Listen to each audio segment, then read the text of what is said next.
Hello everyone! Uma serye part 2. So si mama nagbitbit siyag dahon guys, kaya ni siyang haubon.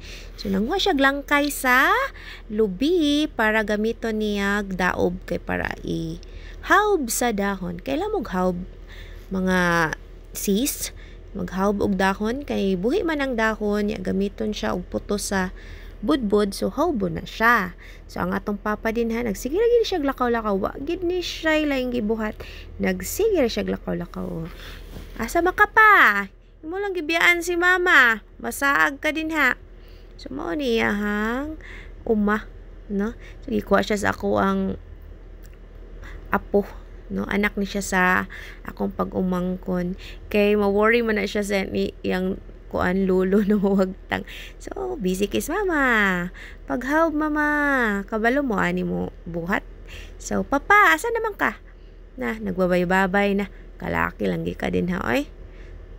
So mauto na worry na pod akong apo. Maunsa. So nakakita siya kabaw di ay sa ubos. While si papa nagsigirag suroy-suroy, so si mama humanaghaub, so iyan ang gitangtangan sa kuan ang moto say tawag ana. Iyan ang gipilo no para dalhon na sa balay. So go mama, kugyan jud kay mama ay way sakit ang kuan tuhod. So mao na nanguli na sila.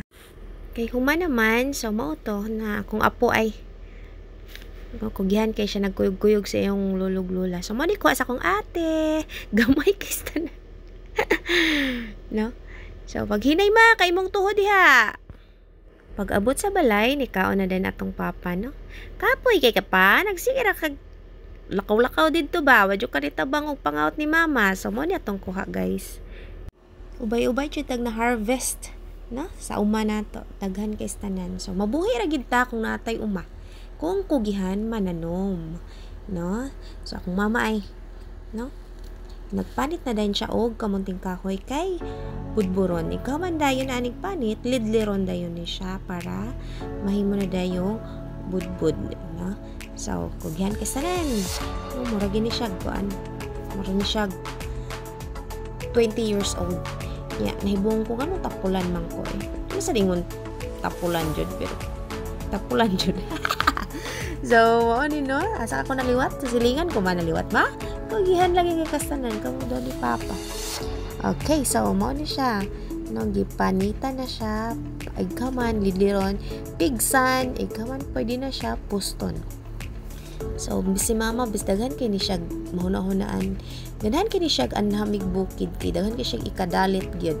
So unsa lang gyud mahuna-hunaan aning mama nga lutuon para sa iyang mga anak. So mo na day ni ang budbud. No, lami kastanan. Taga-kaon ako. No, may pagkaputo sa kong ate na. Mami, mga on.